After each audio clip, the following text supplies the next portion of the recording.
ரோஜாவனம் என்ற காட்டில் ஒரு இளஞ்சிவப்பு நிற முயல் குட்டி மகிழ்ச்சியுடன் விளையாடிக் கொண்டிருந்தது.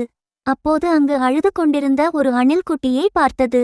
முயல் குட்டி கேட்டது, எதற்காக அழுகிறாய்? அணில் சொன்னது, என்னிடம் சாப்பிடுவதற்காக இருந்த முட்டை உடைந்துவிட்டது.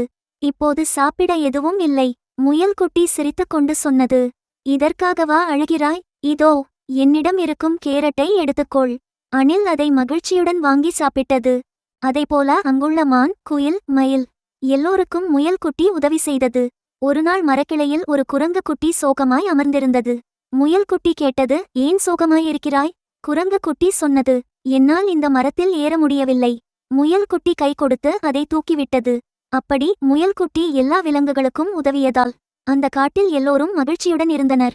முயல் குட்டியும் மகிழ்ச்சியுடன் இருந்தது. இதிலிருந்து நாம் அறிந்து கொள்வது என்னவெனில், ஒருவருக்கு உதவினால் அவர்கள் மட்டுமல்ல, நாமும் மகிழ்ச்சியுடன் இருப்போம்.